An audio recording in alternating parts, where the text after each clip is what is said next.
આ પેન્ડુલમ ને ધ્યાનથી જો. હા, અહીંયા ધ્યાન આપ. ધ્યાનથી જો. શાંત થઈ જા. હવે તારી આંખો બંધ કર. ધીરે ધીરે આંખો બંધ કર. Very good, very good. હવે મારી વાત ધ્યાનથી સાંભળ. હું તને થોડા સવાલો પૂછીશ, એના મને જવાબ આપ અને હું તને જેમ કહું એમ કર. ચલ, હવે તું ઊભો થા.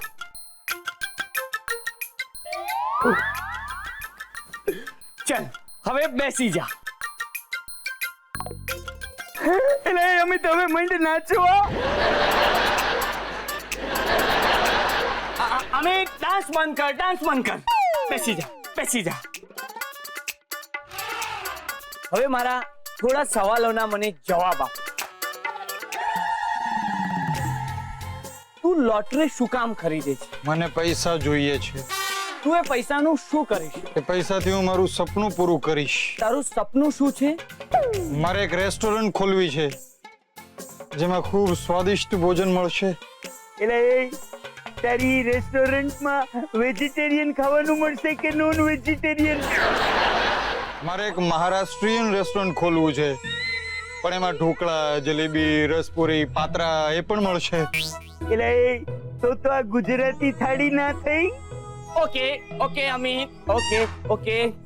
હવે તું તારા મગજમાં એટલે કે તારી મગજની ડિક્શનરીમાંથી લોટરી નામનો શબ્દ કાઢી નાખ. ના ડોક્ટર, એ મારાથી નહીં થાય. અમિત, નહીં થાય એટલે?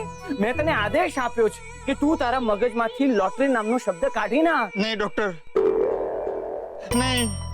હું બધું જ કરી શકું પણ આ નહીં કરી શકું. Kindly adjust. એટલે તારે તો આ કરવું જ પડશે.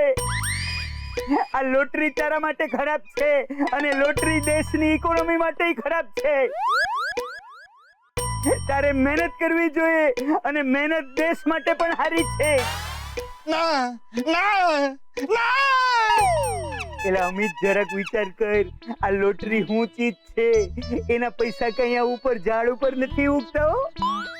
જો હું તને સમજાવું, આ એક હોશિયાર માણસ હોય ને, એ 100 જણા પાસેથી રૂપિયા ભેગા કરે અને એ રૂપિયામાંથી 40 જણાના રૂપિયા એ એક માણસને ઇનામ તરીકે આપે અને ઓલા 60 જણાના જે રૂપિયા હોય ને, એવડો એ હોશિયાર માણસ પોતાના ગજવામાં મેલી દે.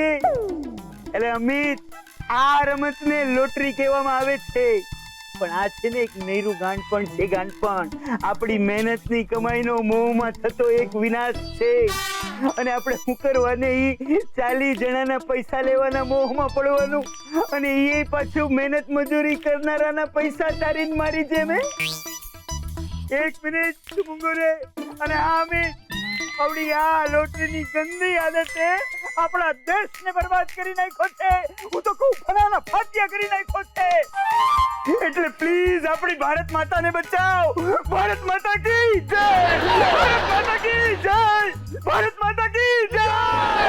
જય જય જય! હું બોલું છું જય જય જય. અમિત, તું શાંત થઈ જા, શાંત થઈ જા. રિલેક્સ થઈ જા, રિલેક્સ થઈ જા. તું બેસી જા, બેસી જા, બેસી જા. પાછો આવી જા, પાછો આવી જા, પાછો આવી જા. અમિત, હવે કેવું લાગે છે? એટલે સારું લાગે છે. Thank you so much Amit. હવે છે ને તું તારા રૂમમાં જઈને આરામથી આરામ કર. ઠીક છે? ઠીક છે. એટલે એ પાઠ કેવું પડ્યો? આ તારા થોથામાંથી ચોરીઓ કરીને ચીઠીઓ બનાવીને તે ટ્રીટમેન્ટ બહુ સારી કરી હો. ભારત માતા કી! અરે યાર, શું કરું? સંદીપ સાથે શરત તો લગાવી લીધી, પણ હવે લોટરીની ટિકિટ ખરીદવાના પૈસા ક્યાંથી કાઢું? હેલો. હાય. તો લાલકીડી લાવ, 2000 રૂપિયા આપ મારા. એક મિનિટ. પેલા મને તું એ કે આ તું મને લાલકીડી શું કામ કે છે? એમાં શું છે ને, તમે વારે ઘડીએ ગુસ્સે થઈ એમ લાલ ચોળ થઈ જાવ છો, એટલે લાલકીડી મસ્ત નામ છે. ભાઈ તમે લાવ 2000 રૂપિયા. શરત તો તમે હારી ગયા છો. લોટરીની ટિકિટ છે ને એને જીતવાની સાબિતી પણ નહીં હોય. શાંત ગદાધારી ભીમ, શાંત. હજી મારી પાસે સમય છે. તમારી પાસે સમય ખરો તો તમે આવું કરી શકો. એટલે લોટરી વાળા પાસે જઈને કહી શકો ટાઈમ ઇઝ મની, તો ટાઈમની મને ટિકિટ આપી દે.